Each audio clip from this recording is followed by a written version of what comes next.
Hello दोस्तों। जो आज हम पढ़ेंगे चंबल नदी के बारे में, और इससे पहले पढ़ा हमने अंतःप्रवाह की नदी जो घग्गर है उसके बारे में। उससे पहले हमने जो अरब सागरीय अपतंत्र की जो नदियां हैं उनके बारे में पढ़ा था।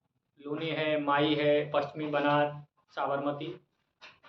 आज हम पढ़ेंगे बंगाल की खाड़ी की ओर वे नदियां जो हमारे राजस्थान से जल लेके जाती हैं। उनमें सबसे महत्वपूर्ण जो नदी है चंबल नदी है। चंबल नदी राजस्थान की एकमात्र ऐसी नदी है जो अपना जल पूरब की ओर ले जाती है बंगाल की खाड़ी में। इसके बाद अगर दूसरी नदी की बात की जाती है तो एक गंभीरी नदी और है जो अपना जल चंबल के बाद यमुना नदी में ले जाती है। चंबल नदी एक महत्वपूर्ण नदी है, उसके बारे में अपन विस्तार से देख लेते हैं। तो जो चंबल जो नदी है, चंबल नदी के कुछ उपनाम हैं। कई ऐसी नदियां हैं जिनके सबके उपनाम हैं और वो अपने आप में महत्वपूर्ण रखते हैं। इनमें चंबल जो नदी है, चंबल नदी का उपनाम की बात की जाती है तो चरमनवती, चरमन्यवती, ये चंबल नदी का उपनाम है। इसके बाद में इसे कामधेनु कहा जाता है। कामधेनु, कामधेनु के बाद में इस नदी को बारहमासी, बारहमासी नदी भी कहा जाता है। और बारहमासी नदी का मतलब है आप इसे सदावाहिनी भी नदी कह सकते हैं, आप इसे नित्यवाहिनी भी नदी कह सकते हैं। अगर अपन इसके उद्गम की बात करते हैं तो इसका जो उद्गम होता है जनापाव की पहाड़ियां, जनापाव की पहाड़ियां, एमपी, जनापाव की पहाड़ियां मध्य प्रदेश से इसका उद्गम होता है। चंबल नदी की जो कुल लंबाई है, चंबल नदी की कुल लंबाई, अगर नई लंबाई की अपन बात करते हैं तो नई लंबाई है 1000, नई जो लंबाई है 1051 किलोमीटर है और राजस्थान में 322 किलोमीटर बहती है। पुरानी जो इसकी जो लंबाई है चंबल नदी की वो 966 किलोमीटर है। राजस्थान में 135 किलोमीटर बहती है। राजस्थान में 135 किलोमीटर बहती है, ये इसकी पुरानी लंबाई है। चंबल नदी की जो सहायक नदियां हैं उनके बारे में भी अपन जान लेते हैं। और कौन कौन सी चंबल नदी की जो सहायक नदियां हैं, सहायक नदियां, चंबल की सहायक नदियों में सबसे लंबी जो चंबल की सहायक नदी है, बड़ी जो सहायक नदी है वो बनास है। कौन सी नदी है? बनास। बनास के बाद में काली सिंध, काली सिंध, काली सिंध के बाद में सीप है, सीप के बाद में परवन, पार्वती, आहू, क्षिप्रा, ब्राह्मणी,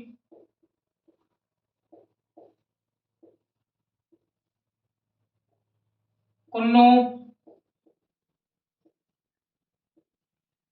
बनास, काली सिंधु, सीप, परवन, पार्वती, आहू, क्षिप्रा, ब्राह्मणी, कुन्नू, गुंजाली, मांगली, ये चंबल की सहायक नदियां हैं। तो कहने का मतलब चंबल नदी की जो सबसे बड़ी जो सहायक नदी है वो बनास नदी है। इसके बाद काली सिंध है, सीप है, परवन है, पार्वती, आहू, क्षिप्रा, ब्राह्मणी, कुन्नू, गुंजाली और मांगली, ये चंबल की सहायक नदियां हैं।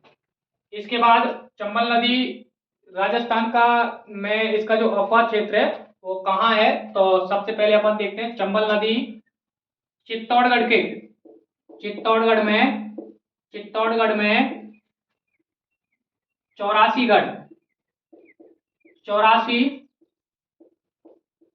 में सर्वप्रथम प्रवेश करती है, सर्वप्रथम प्रवेश करती है,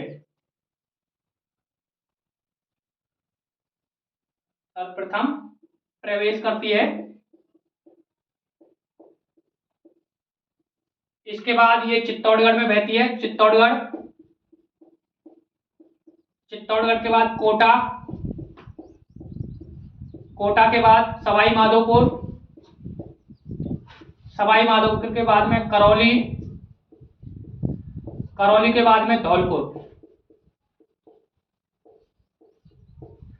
कहने का मतलब यह है कि चंबल नदी जब मध्य प्रदेश से आती है तो हमारे यहाँ चित्तौड़गढ़ में सर्वप्रथम प्रवेश करती है 84गढ़ में। चित्तौड़गढ़ में आने के बाद ये आगे बढ़ती है कोटा, कोटा के बाद में ये सवाई माधोपुर, सवाई माधोपुर के बाद में करौली और करौली के बाद में धौलपुर। ये इसका मुख्य अपवा क्षेत्र हो गया है, यानी इन जिलों में ये नदियां जो चंबल नदी है वो बहती है।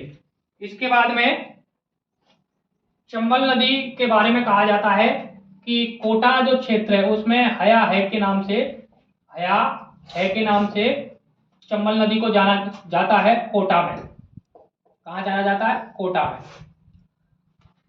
इसके बाद में डांग के नाम से इसे करौली में, धौलपुर में और सवाई माधोपुर में, सवाई माधोपुर में चंबल नदी को, करौली, धौलपुर, सवाई माधोपुर में चंबल नदी को डांग के नाम से जाना जाता है और कोटा में से हया है के नाम से जाना जाता है। इसके बाद में चंबल जो नदी है उस पर एक त्रिवेणी संगम बनता है। वो त्रिवेणी जो संगम है, त्रिवेणी संगम, त्रिवेणी संगम बनता है।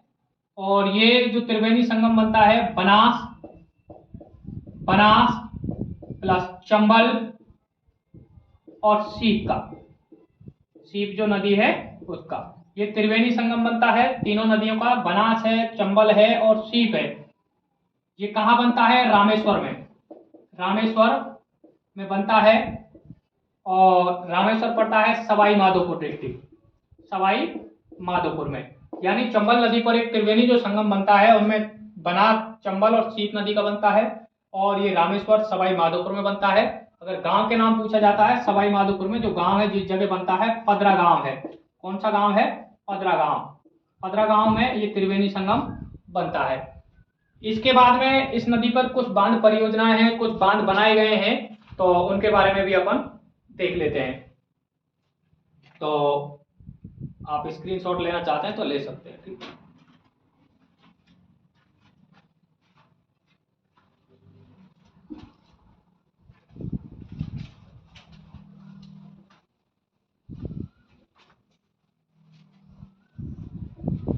चंबल नदी पर जो परियोजनाएं हैं उनके बारे में, तो कुल इस पर 4 बांध बनाए गए हैं। कितने बांध बनाए गए? कुल 4 बांध, 4 बांध हैं, जिनमें से पहला जो बांध है गांधी सागर, गांधी सागर बांध है। दूसरा है राणा प्रताप सागर, राणा प्रताप सागर। तीसरा बांध है कोटा जवाहर, कोटा जवाहर सागर बांध। चौथा है कोटा बैराज, कोटा बैराज।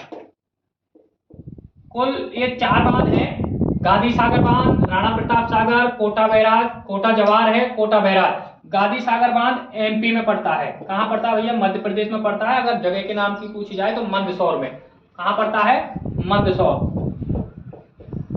यानी इन चारों बांधों में से गांधी सागर एकमात्र ऐसा बांध है जो मध्य प्रदेश में पड़ता है। बाकी 3 अपन के राजस्थान में पड़ते हैं। राजस्थान में राणा प्रताप सागर बांध पड़ता है और ये चित्तौड़गढ़ जिले में पड़ता है। कहाँ पड़ता है? चित्तौड़गढ़।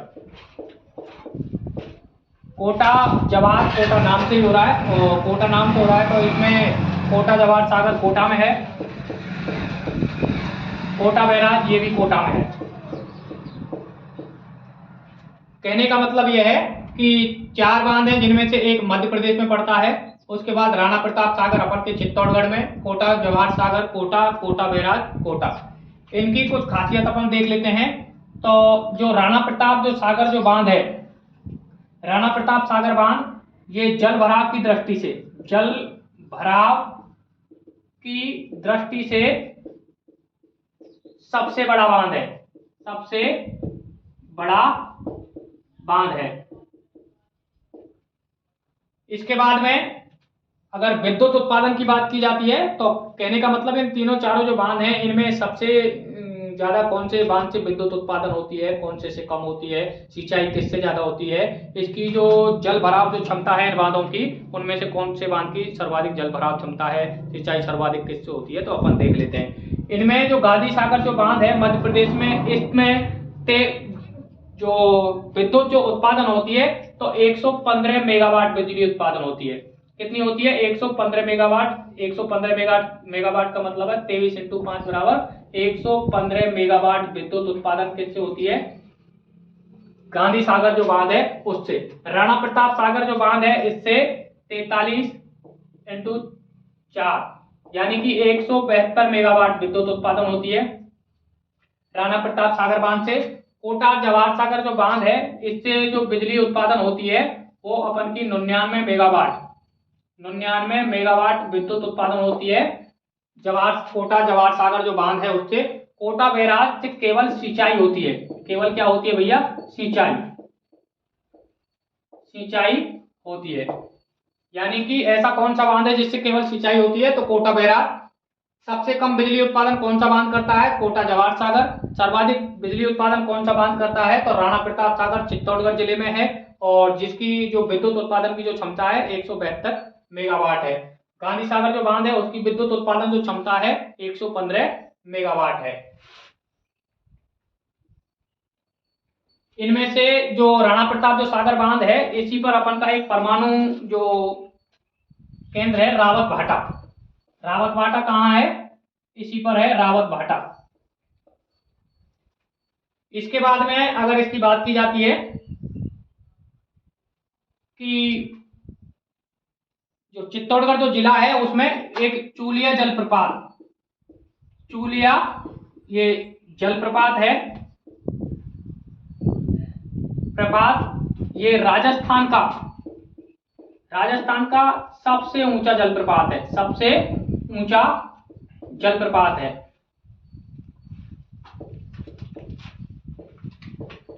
अगर इसकी ऊंचाई की बात की जाती है तो 18 मीटर। कितना ऊंचा है भैया? 18 मीटर। अगर देश का सर्वाधिक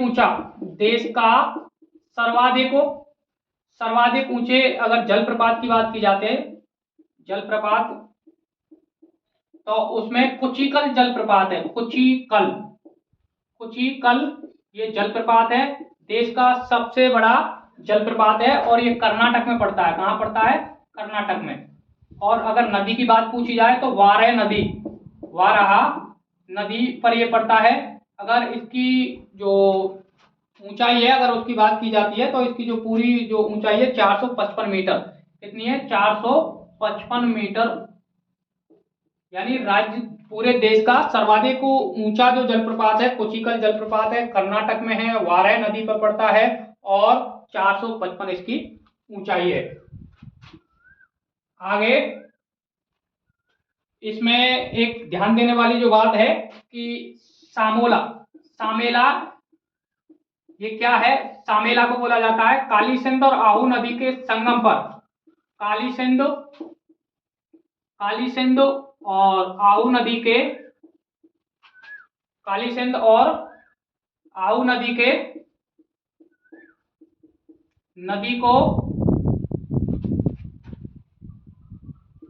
नदी के संगम को सामेला कहा जाता है। इसी आहू नदी है और जो काली सिंध नदी है इसी के संगम पर गागरेन का दुर्ग बना हुआ है। कौन सा दुर्ग? गागरेन दुर्ग बना हुआ है जो अपन का झालावाड़ में पड़ता है। किसमें पड़ता है? झालावाड़ में पड़ता है। इसके बाद में अगर इसकी और अपन जैसे एक दो विशेषता और देखते हैं चंबल नदी की, तो चंबल नदी की जो विशेषता है उनमें पहली बात तो यह है कि NH 27 है इसी नदी से गुजरता है। एक अगर पुराना जो हाईवे है उसकी अपन बात करते हैं तो 76 NH जो 76 है पुराना जो अपना इसी नदी से गुजरता है। NH 27 भी इसी नदी से गुजरता है। और यहाँ एक कोटा में बना हुआ है, कोटा में हैंगिंग ब्रिज बना हुआ है। कौन सा ब्रिज बना हुआ है कोटा में? इसी नदी पर हैंगिंग ब्रिज बना हुआ है। इसके बाद में चंबल नदी एकमात्र ऐसी नदी है अपन के राजस्थान की जो पूरब की ओर जल ले जाती है और पूरब की सबसे लंबी नदी है। राजस्थान की जो पूरब को जल ले जाती है। अगर उत्तर की अपन उत्तरी राजस्थान की बात करें तो जैसे घग्गर नदी है उत्तरी राजस्थान की सबसे लंबी नदी। अगर दक्षिण की बात करें तो माही नदी सर्वाधिक लंबी नदी है राजस्थान की। अगर पश्चिमी राजस्थान की बात करें तो लूनी नदी सर्वाधिक लंबी नदी है। एक बार आप इसको स्क्रीनशॉट ले लीजिए।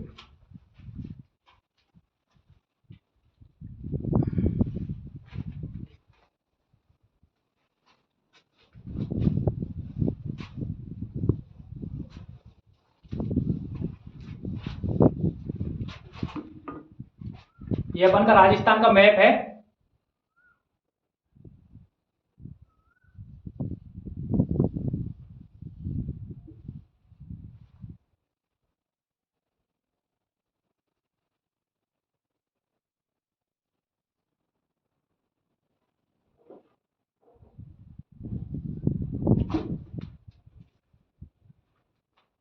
ये अपना राजस्थान का मैप है, उत्तर, दक्षिण, पूरब और पश्चिम। तो जो ये चंबल नदी है वो एमपी से निकलती है और चित्तौड़गढ़ में प्रवेश करती है। किस में करती है? चित्तौड़गढ़ में। चित्तौड़गढ़ में प्रवेश करती है। एमपी से निकलने के बाद जनपाप की जो पहाड़ियां हैं उनमें से निकलने के बाद चित्तौड़गढ़, चित्तौड़गढ़ के बाद कोटा, कोटा के बाद ये आगे सवाई माधोपुर, सवाई माधोपुर के बाद करौली, करौली के बाद धौलपुर और ये यहाँ जाती है यमुना नदी में। किस नदी में जाती है? यमुना नदी में जाती है। और सवाई माधोपुर में यहाँ इस पर एक त्रिवेणी संगम बनता है। वो त्रिवेणी संगम है बनास का, बनास, सीप और चंबल का, जो रामेश्वर में पड़ता है। और ये यहाँ इटावा में मिलती है यमुना नदी। जो इधर से जो नदी आती है उसमें ये नदी अपन की मिलती है यमुना। ये कौन सी नदी है? यमुना नदी है, इसमें मिल जाती है। अगर जगह की बात पूछी जाए तो इटावा में मिलती है। कहाँ मिलती है चंबल नदी? यमुना नदी में, इटावा में मिलती है। इसके बाद में इसी पर एक ब्रिज तो यहाँ बनाया गया, वो बांध बनाया गया है, गांधी सागर बांध। गांधी सागर बांध बनाया गया है। और चित्तौड़गढ़ में राणा प्रताप सागर बांध बनाया गया है, राणा प्रताप सागर। इसके बाद में कोटा,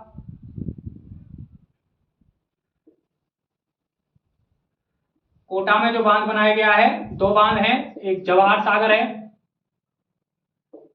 जवाहर सागर, दूसरा कोटा बैराज।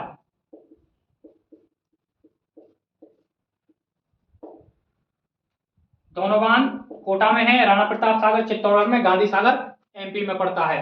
कहने का मतलब यह है, कुछ और इसके जो महत्वपूर्ण बिंदु हैं उनको देख लेते हैं अपन। तो चंबल नदी को करौली अपन का जो है, करौली है, सवाई माधोपुर है या कोटा है, इनमें डांग के नाम से जाना जाता है और कोटा में हयाया के नाम से जाना जाता है। और चंबल नदी ऐसी नदी है जो सर्वाधिक, मतलब उसमें उत्खात भूमि पाई जाती है, पीहड़ पाया जाता है। अवनालिका अपर्दन करने वाली राजस्थान की सबसे लंबी नदी है चंबल। यानी कि सर्वाधिक जो अवनालिका अपर्दन जो होता है चंबल नदी के द्वारा होता है। और चंबल नदी के बारे में आज हमने कंप्लीट पढ़ लिया है। Thank you.